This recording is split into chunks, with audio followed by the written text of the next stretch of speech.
శ్రీవేంకటేశ చరణౌ శరణం ప్రపద్యే. వాగీషాద్యా సుమనస సర్వార్థానాముపక్రమే యన్నత్వా కృతకృత్యా స్యుస్తం నమామి గజాననం. యస్య నిశ్వసితం వేదాః యో వేదేభ్యోఖిలం జగత్ నిర్మమేతమహం వందే విద్యాతీర్థ మహేశ్వరం. శ్రీవేంకటేశ్వర వేద విశ్వవిద్యాలయం, శ్రీవేంకటేశ్వర భక్తి ఛానల్ సంయుక్త నిర్వహణలో రూపొందించబడినటువంటి కార్యక్రమం వేద కల్పతరువు అనే కార్యక్రమం. ఈ కార్యక్రమం ద్వారా ప్రజలందరికీ వేదాల్లో ఉన్నటువంటి రహస్యాల్ని ఒక్కొక్కటిగా బోధించి వారి నిజ జీవితంలో మంచి పరివర్తన చేకూర్చేలాగా వారందరికీ ఒక గొప్ప వేద సందేశాన్ని కల్పతరువు వంటి వేదం వల్ల వారికి లబ్ధి చేకూర్చాలి అని ఈ కార్యక్రమం యొక్క ముఖ్యోద్దేశం. దీనిలో భాగంగా నేటి కార్యక్రమంలో తన కోపమే తన శత్రువు అంటారు కదండి. కోపము, దానివల్ల కలిగేటటువంటి అనర్థాలు, దానివల్ల కలిగేటటువంటి ఇబ్బందులు అనే దాని గురించి వేదం ఏం ఉదహరించిందో మనం ఇప్పుడు గమనిద్దాం. ఒకానొక సందర్భంలో త్వష్టృ ప్రజాపతి అనే ఒక ఆయన ఉన్నారు. ఆయనకి ఒక సంతానం ఉంది. ఆయన పేరు విశ్వరూపుడు. ఓం విశ్వరూపో వై త్వాష్ట్రః పురోహితః దేవానామాసీత్ స్వశ్రీయోసురాణాం. ఈ విశ్వరూపుడు అనేటటువంటి త్వష్టృ ప్రజాపతి యొక్క సంతతి దేవతలకి పురోహితుడిగా ఉండేవాట. మరి రాక్షసులకో స్వశ్రీజ అంటే చెల్లెలి కొడుకుని స్వశ్రీజ అంటారు, అంటే మేనల్లుడు అన్నమాట, బంధువుగా ఉండేవాడు. అతడు అంటే పుట్టుకతో రాక్షసుడు, దేవతలకు పురోహితుడుగా ఉన్నాడు. అధికారమేమో పౌరోహిత్యం అన్నమాట. ఒకానొక సందర్భంలో అతడి గురించి ఇలా విచారణ వచ్చింది. అది వేదం ద్వారానే మనం గమనిద్దాం. ఏమనంటే విశ్వరూపో వై త్వాష్ట్రః పురోహితో దేవానామాసీత్ స్వశ్రీయోసురాణాం తస్య త్రీణి శీర్షాణ్యాసన్ సోమపానగో సురాపానమన్నాదనం. ఈ విశ్వరూపుడికి 3 శిరస్సులు ఉండేవిట. ఈ 3 శిరస్సులతో అతడు సోమరసాన్ని తాగడం, సుర అంటే మద్యాన్ని సేవించడం, అన్నాదనం అనేది 3వ శిరస్సు అంటే అన్నాన్ని భక్షించడం అనే 3 పనులు చేస్తూ ఉండేవాట. అంటే దేవతల్లాగా సోమరసం తాగడం, రాక్షసుల్లాగా మద్యపానం చేయడం, మనుష్యుల్లాగా అన్నాదులను స్వీకరించడం అనేవి చేస్తూ ఉండేవాడు. అతడికి ఉండేటటువంటి ఒక రకమైన ప్రవృత్తి సప్రత్యక్షం దేవేభ్యో భాగమవదత్ పరోక్షమసురేభ్య. యజ్ఞయాగాది క్రతు నిర్వహణలో అందరూ చూస్తూ ఉండగా ప్రత్యక్షంగా అతడు ఈ భాగం దేవతలకే చెందాలి అని ఒక నిర్ణయం చేసేవాట. పరోక్షమసురేభ్య, చాటుకుండా కార్యక్రమం జరిగే సందర్భంలో అక్కడికి వెళ్ళి ఆ ఋత్విక్కులతో ఇది అసురులకే సమర్పించాల్సింది అని ఆదేశించేవాట. మరి పురోహితుడి చేత నియమింపబడినటువంటి ఋత్విక్కులు ఆ పురోహితుడి మాట కాదని వేరేలా ఎలా ప్రవర్తించగలరండి? కనుక ఆ పురోహితుడు చెప్పినట్లే పాపం ఈ ఋత్విక్కులందరూ చేస్తూ ఉండేవారు. దేవతలందరూ మనకే భాగం అన్నారు కదా అనే ధీమాతో ఉండేవారు. కానీ చివరికి క్రియ ఫలితం చూస్తే దేవతలకి ఏ విధమైనటువంటి హవిస్సులు అందేవి కాదు. సప్రత్యక్షం దేవేభ్యో భాగమవదత్ పరోక్షమసురేభ్య. లోకంలో నీతి ఏంటంటే సర్వస్మై వై ప్రత్యక్షం భాగం వదంతి. లోకంలో అందరూ చూస్తూ ఉండగా ఇది నీకేనోయ్ అని చెప్తూ ఉంటారట. కానీ యస్మా ఏవ పరోక్షం వదంతి తస్య భాగ ఉదితః. చాటుకుండా ఎవరికైతే ఈ భాగం నీది అని చెప్తారో అదే విశ్వసనీయము. అందరిలో చూస్తూ ఉండంగా మభ్యపెట్టడానికి చెప్పినటువంటి మాట నిజమైన మాట కానే కాదు. ఈ మాట, ఈ విషయాన్ని, ఈ విశ్వరూపుని యొక్క అంతర్యాన్ని దేవేంద్రుడు గమనించాడు. ఈ దృంవై రాష్ట్రం విపర్యావర్తయతీతి. ఓహోహో, ఇలాంటి వాడు క్రమక్రమంగా మన హవిస్సులు ఒక్కొక్కటిగా రాక్షసులకి తన వారికి ఇచ్చేస్తూ మన నుంచి ఈ రాజ్య సంపదనంతటి కూడా ఈ రాక్షసులకి కట్టుబెట్టేయచ్చు. ఇలాంటి వాడు ఎప్పటికైనా ప్రమాదకారి అని తలచి ఏ విధమైనటువంటి సంకోచం చేయకుండా తన వజ్రాయుధంతో అతడి 3 శిరస్సుల్ని ఖండించేట. చేసిన తప్పుకి అది ఒక రకమైనటువంటి శిక్షగా జరిగింది. అయితే అంతటితో ఆ కథ పూర్తి కాలేదు. ఈ త్వష్టు ప్రజాపతికి చాలా కోపం వచ్చింది. చాలా కోపం వచ్చి అతడు వెంటనే ఒక అనర్థానికి దారి తీసేలాగా ఒక కార్యక్రమానికి పూనుకున్నాడు. అదేంటి అంటే త్వష్టాహతపుత్రో వీంద్రగం సోమమాహరత్. సాధారణంగా సోమయాగం, యజ్ఞం, క్రతువు చేయదలిస్తే దేవేంద్రుణ్ణి ప్రధానంగా పెట్టుకుని దేవతలకి హవిర్భాగాలు ఇవ్వడం కోసం అదంతా ఏర్పడినది. అదంతా సాత్వికమైనటువంటి శక్తిని పెంచేది. అలాంటి స్థితిలో వేదం చేసినటువంటి ఉపదేశాన్ని ధిక్కరించి తన స్వతంత్రమైనటువంటి ఆలోచనతో, ఒక పగతో, ప్రతీకారంతో, వీటన్నింటికీ మూలమైనటువంటి ఒక అపరిమితమైనటువంటి క్రోధంతో దేవేంద్రుడికి సంబంధం కూడా కలగకుండా, ఏమాత్రం దేవేంద్రుడి ఛాయలు ఆ చుట్టుపక్కల లేకుండా ఒక సోమయాగం చేయడానికి సంకల్పించేట. ఇది తెలుసుకున్నాడు దేవేంద్రుడు. ఆ యజ్ఞంలో తనకి వాటా కావాలి అని అడిగాడు.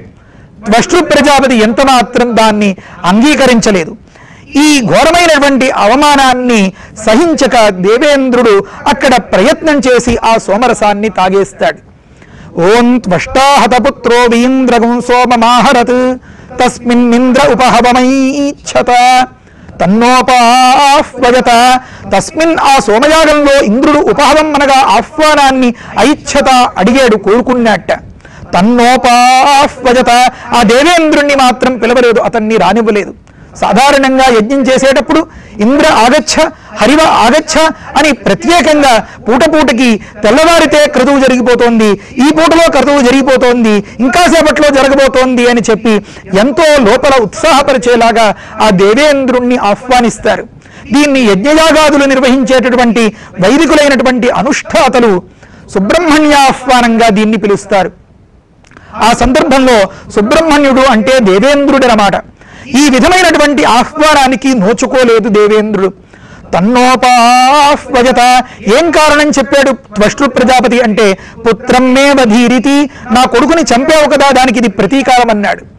తన కొడుకు తప్పు చేశాడు, అయ్యో అని దానికి చింతించకుండా, లేదా తనకి తెలిస్తే దాన్ని మందలించకుండా, జరిగిన దానికి ప్రతీకారేచ్ఛతో ఈ విధమైనటువంటి అధర్మానికి పాల్పడడం త్వష్టు ప్రజాపతి చేసినటువంటి ఒక గొప్ప అకృత్యం. సయజ్ఞవేష సంకృత్వా ప్రాసహ సోమమపిబత్. ఆ దేవేంద్రుడు యజ్ఞశాల ప్రవేశం చేసి వీరెవరి ప్రమేయం లేకుండా ఆ సోమరసాన్ని తాగేశాడు. తస్య యదత్యశిష్యత తత్వష్టాహవనీయముపప్రావర్తయత్. ఈ జరిగిన దాన్ని చూస్తూ ఉంటాడు ఆ త్వష్టు ప్రజాపతి. అందులో చాలా కోపంతో ఉన్నాడేమో, ఏం చేయలేని స్థితిలో ఉన్నవాడికి ఈ కోపం ఇంకా మరింత ఎక్కువైపోతుంది కాబోలు. వెంటనే ఆ తాగిన శేషాన్ని తీసుకుని ఆహవనీయము అనేటటువంటి ఒకానొక అగ్నిలో వేశాడు. ఆ వేసేటప్పుడు ఒకానొక మంత్రం చెప్పాడు, స్వాహేంద్ర శత్రుర్వర్ధస్వ అన్నట్ట. అంటే ఏ విధమైనటువంటి అపవిత్రతకు గురి కానటువంటి పరమ పవిత్రమైనటువంటి హవిస్సును అగ్నిలో వేస్తే అది ఒక సత్ఫలితాన్ని ఇస్తుంది. అంతేకాకుండా తాగి శేషంగా ఉన్నటువంటి దాన్ని, ఉచ్ఛిష్టమైన దాన్ని అగ్నిలో సమర్పిస్తే అది అధర్మం కనుక ఎంతో దుష్ఫలితాన్ని ఇస్తుంది. ఈ త్వష్టు ప్రజాపతి మహాతపస్సంపన్నుడు. అతడికి ఉండేటటువంటి తపశ్శక్తి కొద్దీ అతడు ఒక మాట అన్నాడు, అది ఒక మంత్రం అయిపోయింది. ఏమా మాట అంటే స్వాహ ఇంద్రశత్రుర్వర్ధస్వ అని. ఈ హవిస్సు తీసుకుని అక్కడ ఉండేటటువంటి అగ్నిని సంబోధించి ఇలా అన్నాడు, నువ్వు దేవేంద్రుణ్ణి సంహరించేవాడివిగా అయ్యి ఇందులోంచి బయటికి రావాల్సింది అని అతడి ఆంతర్యం. ఇతడి హోమ ప్రభావం వల్ల కలిగినటువంటి ఆ మహాస్వరూపం, మహాకారం, మహాశక్తితో ఏర్పడేది. మంత్ర ప్రభావానికి తిరుగులేదు. కానీ అక్కడ ఈ త్వష్టు ప్రజాపతి కోపంతో చేసినటువంటి పొరపాటు ఒకటి ఉంది. ఏంటంటే ఒక అపస్వరాన్ని ఉచ్చరిస్తూ ఆ మంత్రాన్ని ఒకలా పలకవలసిన దాన్ని ఏమరపాటుతో మరొకలా పలికేడనమాట. దీనికి కారణం ఏమి? ఇప్పుడే అనుకున్నాం, పరిమితి లేనటువంటి అపరిమితమైనటువంటి క్రోధం. మహాత్ములతో, సజ్జనులతో అధర్మ మార్గంలో ఉండేవాడు కోపాన్ని పొందినట్లయితే అది ఇంకా అనర్థతకే కారణమవుతుంది అని చెప్పడానికి ఈ శృతి ఒక గొప్ప ఉదాహరణం. మంత్ర ప్రభావానికి ఏ రకమైనటువంటి సంకోచము లేదు. హవిస్సు సమర్పించిన దానికి ఏ విధమైనటువంటి అన్యథాకరణము లేదు, అంటే వేరేలాగా ఫలించడం లేదు కనుక ఫలితం వచ్చే తీరుతుంది. కనుక అందులోంచి ఒక మహాకారం బయలుదేరిందిట. స్వాహేంద్ర శత్రుర్వర్ధస్వేతి యదవర్తజత్తద్వృత్రస్య వృత్రత్వం. అప్పుడు అందులోంచి ఒక ఆకారం మహామహామహామహా ఆధిక్యతతో శరీరాకృతితో వస్తోంది కనుక దాన్ని వృత్ర అనే పేరుతో పిలిచేరట. దాన్ని చూసి దేవేంద్రుడికి కూడా భయం పుట్టింది. అంటే అది ఎంత తీవ్రమైనటువంటి ఆకారాన్ని దాల్చి ఎంత శరవేగంతో దేవేంద్రుడి మీదకి అలాగా బయలుదేరి వస్తోందో మనం గమనించవచ్చు. ఈ కథ ఇంకొక సందర్భంలో ముందుకు వెళ్ళిన తర్వాత ఇలా వివరింపబడుతుంది. అప్పుడు ఈ దేవేంద్రుడు తండ్రి అయినటువంటి ప్రజాపతి గారిని సేవించి ఇలాంటి ఉపద్రవం ఆపద వచ్చింది, దీనికి ఏదైనా పరిష్కారం చూపించాల్సింది అని చెప్తే అప్పుడు దేవేంద్రుడి ఆయుధం వజ్రాయుధం. ఆ వజ్రాయుధాన్ని తండ్రి అయినటువంటి ప్రజాపతి గారు తన మంత్ర బలంతో జలాన్ని మంత్రించి ఆ జలాన్ని పూసి ఆ అస్త్రాన్ని దేవేంద్రుడికి ఇస్తారు. ఆ అస్త్ర ప్రభావంతో దేవేంద్రుడు వజ్రాయుధ ప్రభావంతో ఆ దేవేంద్రుడు వృత్రాసురుణ్ణి సంహరిస్తాడు. ఇక్కడ మనం గమనించాల్సింది ఏమి అంటే ఒకానొక తప్పు జరిగింది విశ్వరూపుడి వల్ల. ఆ విశ్వరూపుడికి ఒకానొక రకమైనటువంటి శిక్ష పడింది దేవేంద్రుడి వల్ల. జరిగిన దానికి సరిపెట్టుకుని ఏ విధమైనటువంటి కోపతాపాలకి గురి కాకుండా దేవతల్ని ప్రజాపతి గారిని పరమేశ్వరుణ్ణి శరణువేడి ఉంటే ఈ త్వష్టు ప్రజాపతి కథ మరొకలా ఉండేదేమో. అతడి తపస్సంతా భగ్నమైపోయింది ఈ కోప ప్రభావం వల్ల. కోపం వల్ల ఎంత విచక్షణ కోల్పోయి చేయకూడని ఎంత పనిని చేశాడో, తాను ఎంతో అదుపులో ఉంచుకునేటటువంటి తన తపశ్శక్తిని ప్రయోగించి ఒక మంత్రాన్ని సృష్టించి ఆ మంత్ర బలంతో మంత్ర సహాయంతో తన పనిని నెరవేర్చుకోవాలి అని అనుకున్నప్పుడు అది వేరే విధంగా జరిగింది.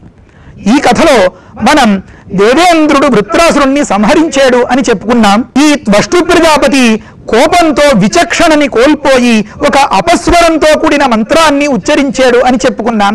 దానివల్ల ఏం అనర్థం వచ్చిందో మనం ఇప్పుడు గమనిద్దాం.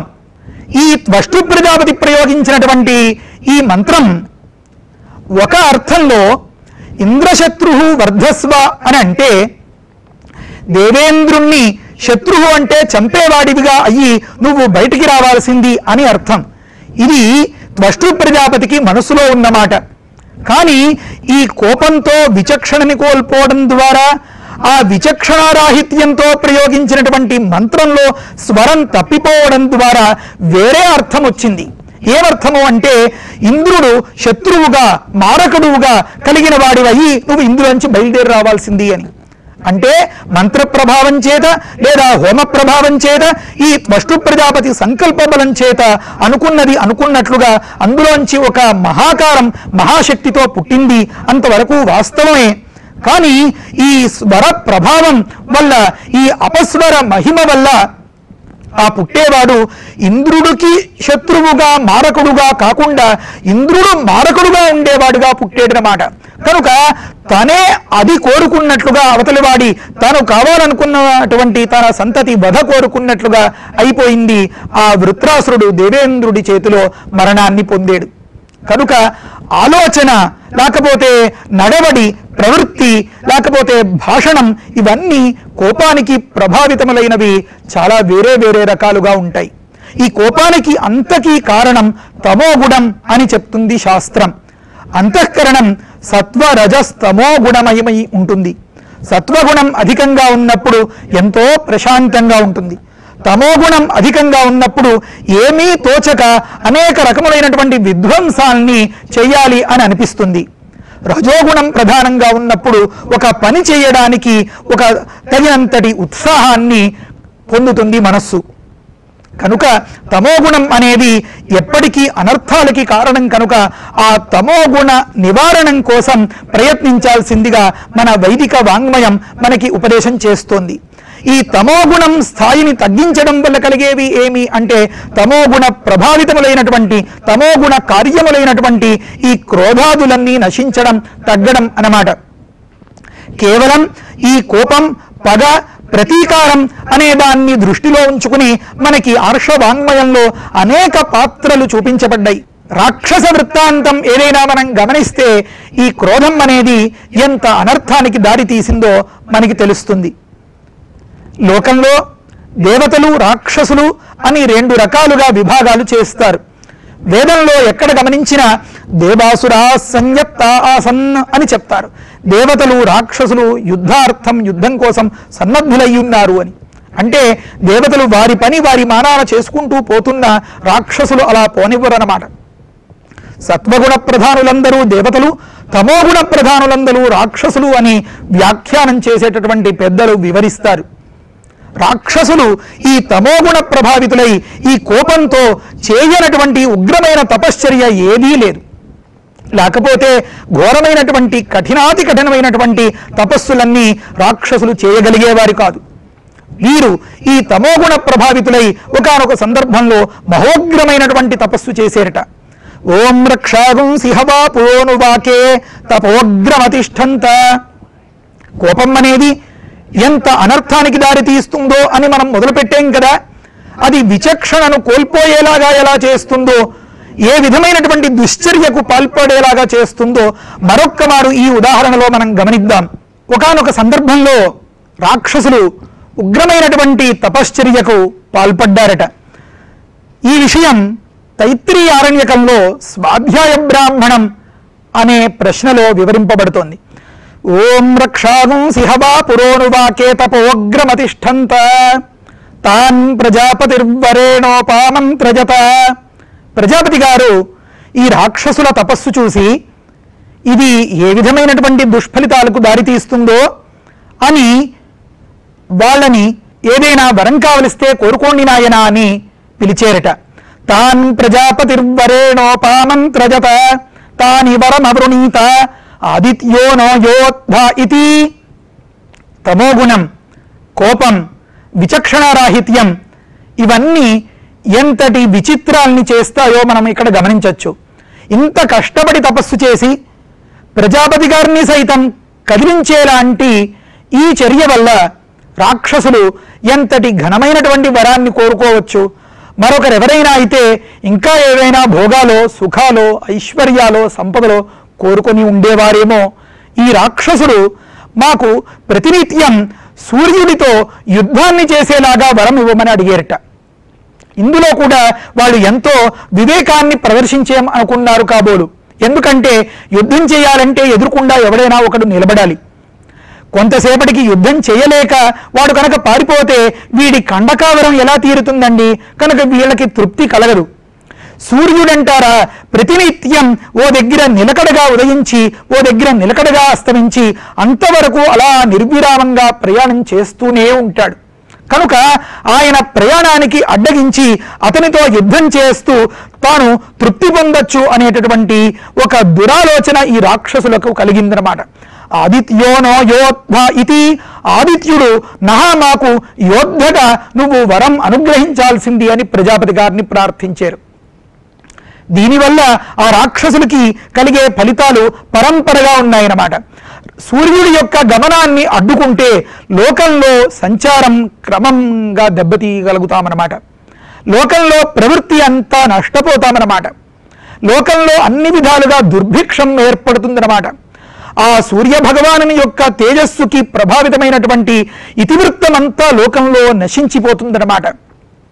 కనుక ఈ విధమైనటువంటి ఉపద్రవం కలిగించడం ద్వారా ఎంతో సంతోషించవచ్చు అని కాబోలు ఆ రాక్షసులు సూర్యుడు మాకు యోద్ధగా అతనితో యుద్ధం చేసేలాగా వరం ఇవ్వాల్సిందిగా ప్రజాపతి గారిని ప్రార్థించారు. ప్రజాపతి గారు వెంటనే సరే అన్నారు. అంతటితో ఈ రాక్షసుల యొక్క తపస్సుకి ఒక ముగింపు ఏర్పడింది. అంతేకాకుండా ఈ రాక్షసుల యొక్క తపస్సంతా ఈ వరం రూపంగా నష్టమైపోయింది. ఈ రాక్షసులు ఈ దేవతలందరి పక్షాన ఈ సూర్యుడు ఈ ఉదయాస్తమయాలు నిర్వహిస్తూ లోకానుగ్రహం చేస్తున్న సందర్భంలో సూర్యుడితో యుద్ధం చేయడానికి మొదలు పెడతారట. అందుకనే తాని వరమవృణీత ఆదిత్యోనో యోద్ధ ఇతి తాన్ ప్రజాపతిరబ్రవీత్ యోధయధ్వమితి. అప్పుడు ప్రజాపతి గారు వారిని ఉద్దేశించి యోధయధ్వం నాయన స్వేచ్ఛగా యుద్ధం చేసుకోండి అని వరం ఇస్తే తస్మాదుత్తిష్టం హవ తాని రక్షాగుస్యాదిత్యం యోధయంతి యావదస్తమన్వగాత్ అన్నారు. ఈ వర ప్రభావం వల్ల ఈ సూర్యుడు ఉదయించింది లగాయతు అస్తమించేంత వరకు ఈ రాక్షసులు సూర్యగమనానికి అడ్డు తగులుతూ ఆ సూర్యుడితో యుద్ధం చేస్తూ ఉంటారట. ఆ సందర్భంలో లోకానికి ఏ విధమైనటువంటి బాధ కలగకుండా సూర్యగమనానికి అవరోధం కలగకూడదు. సూర్యగమనానికి అవరోధం కలగకుండా ఈ రాక్షసుల యొక్క చర్య ఏ రకంగా ప్రతిఘటింపబడుతుందో ఆలోచించి గాయత్రీ మంత్రంతో మంత్రించినటువంటి జలాన్ని విద్వాంసులు ప్రాతకాలంలో సంధ్యావందనంలో మంత్రించి ఆ రక్షోనివృత్తి కోసం పైకి ప్రక్షేపం చేస్తారట. దీనికి అర్ఘ్య ప్రక్షేపం అని అర్ఘ్య ప్రదానం అని పేరునమాట. దాని ద్వారా ఈ రాక్షసులు దూరంగా వారి స్వస్థలాలకి గెంటివేయబడతారు అని అక్కడ శృతి మనకి చెప్తోంది. తదుహవా ఏతే బ్రహ్మవాదినః పూర్వాభిముఖా సంధ్యాయాన్ గాయత్ర్యాభిమంత్రితాః ఆప ఊర్ధ్వం విక్షిపంతి అని ఉందన్నమాట. ఈ గాయత్రీ మంత్రంతో మంత్రించినటువంటి ఈ జలములు ఈ అర్ఘ్య ప్రక్షేపం వల్ల తా ఏతా ఆపో వజ్రీభూత్వా తాని రక్షాగుంసి మందేహారుణే ద్వీపే ప్రక్షిపంతి. ఈ మందేహారుణ నామకమైనటువంటి ఈ రాక్షసుల యొక్క స్థావరం ఏదైతే ఉందో అక్కడి దాకా విసిరి కొడతాయట. దాంతో ఆ రాక్షసుల యొక్క ప్రతిఘటన తప్పుతుంది ఈ సూర్యభగవానుడికి. ఇక్కడ మనం గమనించాల్సినటువంటి ఒక నైతికత ఒకటి ఉంది. ఇంతటి దుశ్చర్యకి పాల్పడినటువంటి రాక్షసులు నశించేలాగా వారిని వధించేలాగా ఏ బ్రహ్మవేత్తలు ఏ వైదికమైనటువంటి ప్రయోగం చేయట్లేదు. అది సాత్వికత అంటే. ఎందుకంటే సూర్యగమనానికి తిరోధాయకులుగా ఉన్నటువంటి ఈ రాక్షసుల్ని దూరం చేయడమే ఆంతర్యం. ఆ దూరం చేయడమే ఈ అర్ఘ్యప్రదానానికి ఫలితం తప్ప వారిని సంహరించడం ఫలితం కాదు. కనుక ఏ విధమైనటువంటి ప్రాణికి వధ నష్టం ప్రాణహాని కలగకూడదు అనేది దేవతల యొక్క ముఖ్యమైనటువంటి అభీష్టం. కనుక ప్రతినిత్యం ఈ రాక్షసులు మళ్లీ తెల్లవారేసరికి సూర్యగమనానికి అడ్డం తగులుతూ ఉంటే మళ్లీ గాయత్రీ మంత్రంతో మంత్రించి అర్ఘ్య ప్రక్షేపణం చేయమనే శాస్త్రం తప్ప శాశ్వతంగా ఈ అడ్డుపడేటటువంటి రాక్షసుల్ని సంహరించి అవతల పడేయమని ఏ ధర్మశాస్త్రం మనకి బోధించట్లేదు. కనుక శత్రువుని కూడా మనకి అడ్డు రాకుండా చేసుకోవడం వరకే మన ధర్మశాస్త్రం యొక్క తాత్పర్యం తప్ప ఏ విధమైనటువంటి కీడు కలిగించడం తాత్పర్యం కానే కాదు. శ్రీ వెంకటేశ చరణౌ శరణం ప్రపద్యే. స్వస్తి.